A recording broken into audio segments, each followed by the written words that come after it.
अस्सलाम वालेकुम। अल्लाह ताला ने यह कायनात बहुत बहुत बड़ी बनाई है और इतनी वसी और अरीज कायनात सिर्फ हमारे लिए तो नहीं हो सकती, जबकि हम इसकी वसअतों तक पहुंचना तो दूर की बात, इसकी वसअतों को देख भी नहीं सकते। हम तो महज कुछ ही लाख लाइट ईयर्स तक देखने की सलाहियत रखते हैं। इनफैक्ट वॉयेजर 1 स्पेसक्राफ्ट 48 साल से गहरी खलाओं में मुसलसल सफ़र कर रहा है, लेकिन इन 48 सालों में वो एक लाइट डे भी मुकम्मल नहीं कर सका, जो कि 26 बिलियन किलोमीटर सफ़र करने के बाद मुकम्मल होता है।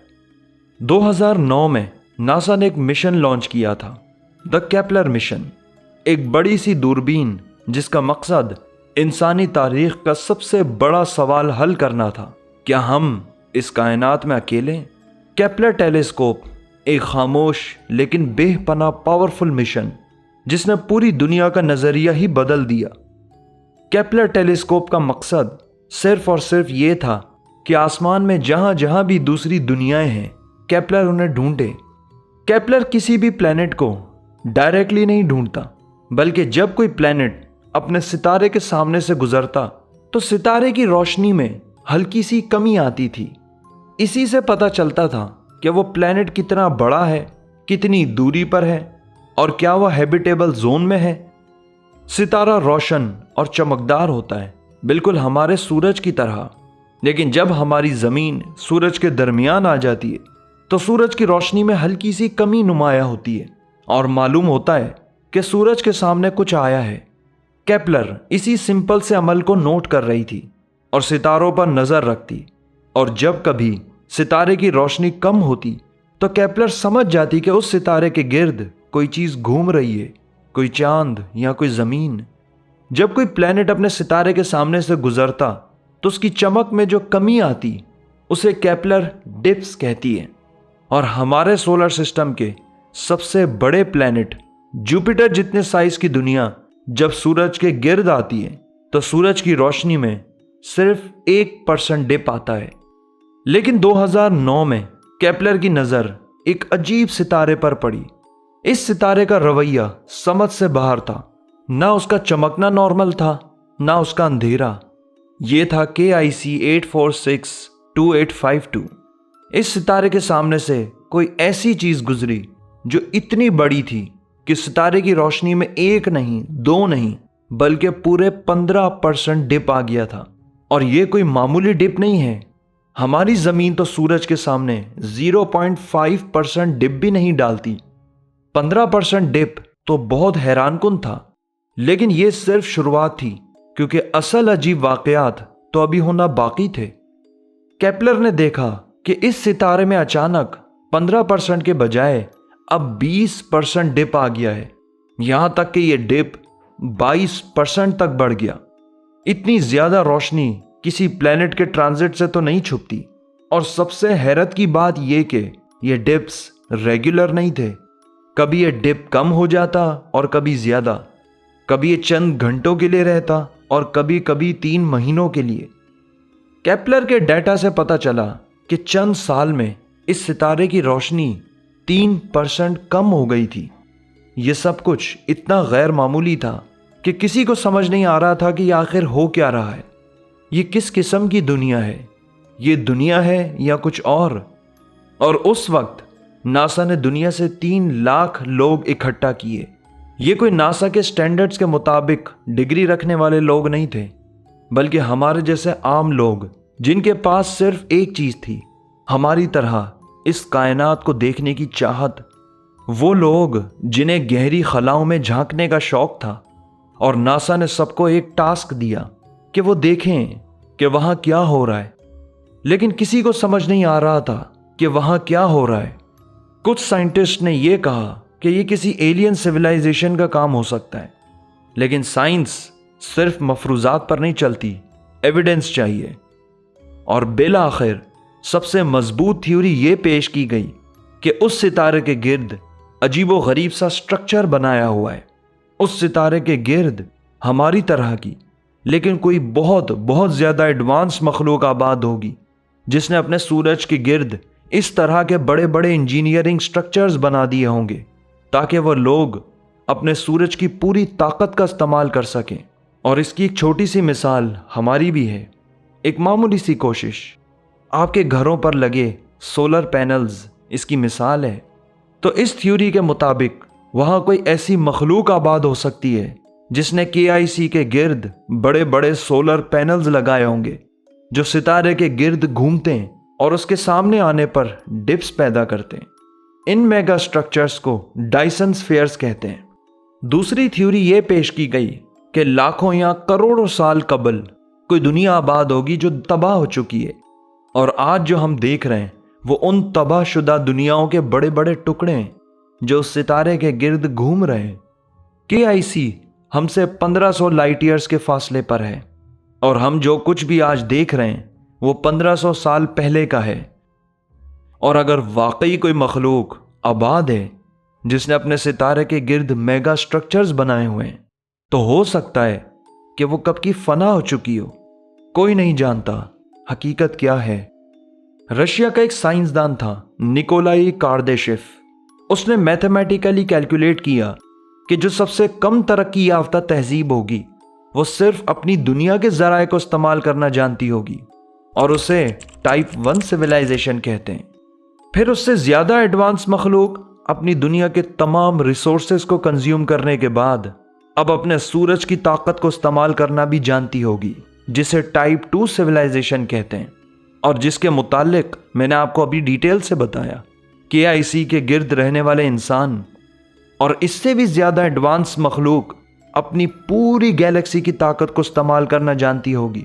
टाइप 3 सिविलाइजेशन एक इंतहाई एडवांस मखलूक जो सिग्नल हमें भेजने में कई कई हफ्ते लग जाते हैं, वही डाटा ये मखलूक सिर्फ 3 सेकंड्स में भेज सकती होगी।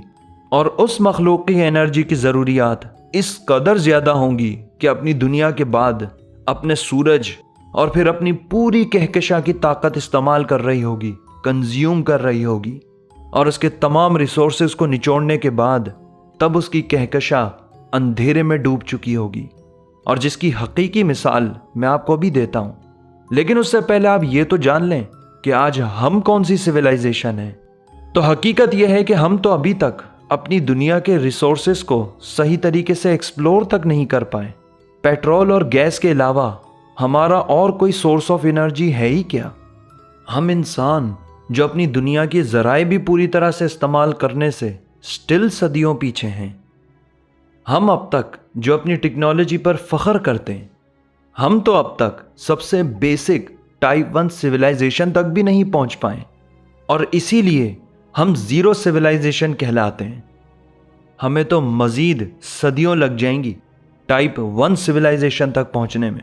फिर उसके बाद हम अपने सूरज की पूरी ताकत का इस्तेमाल करने के काबिल होना शुरू होंगे, और इस एनर्जी को सिर्फ हम ज़मीन तक ही नहीं बल्कि सोलर सिस्टम के किसी भी कोने में इस्तेमाल कर सकेंगे।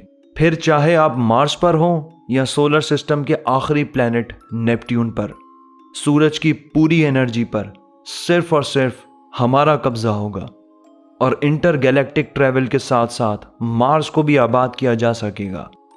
टाइप 3 सिविलाइजेशन की मिसाल ऐसी है कि आप अपना तमाम ईंधन अपने घर को रोशन रखने में इस्तेमाल कर चुके हैं, और अब ईंधन ना होने के बाइस आपकी तमाम लाइट्स फानोस फ्यूज होने लग गए, और आपका पूरा घर अंधेरे में डूबा पड़ा है।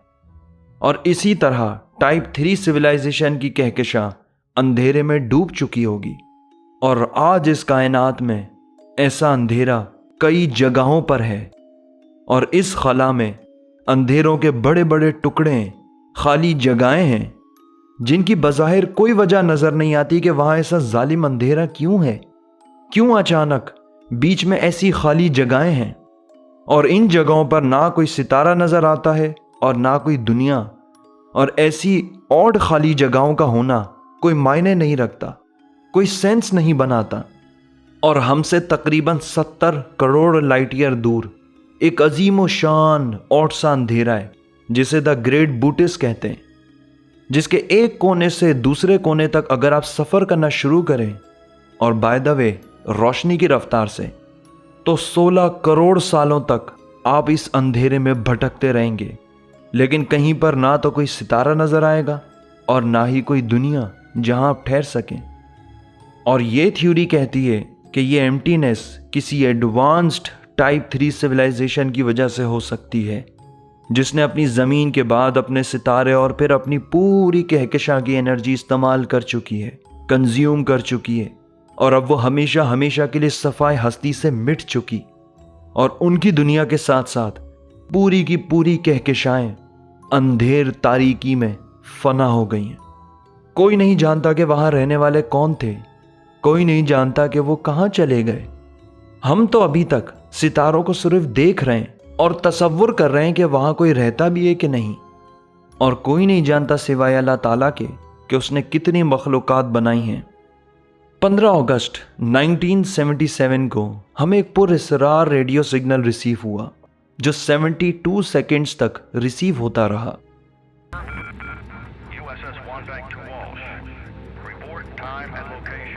ये सिग्नल कहां से आया, किसने भेजा, कब भेजा?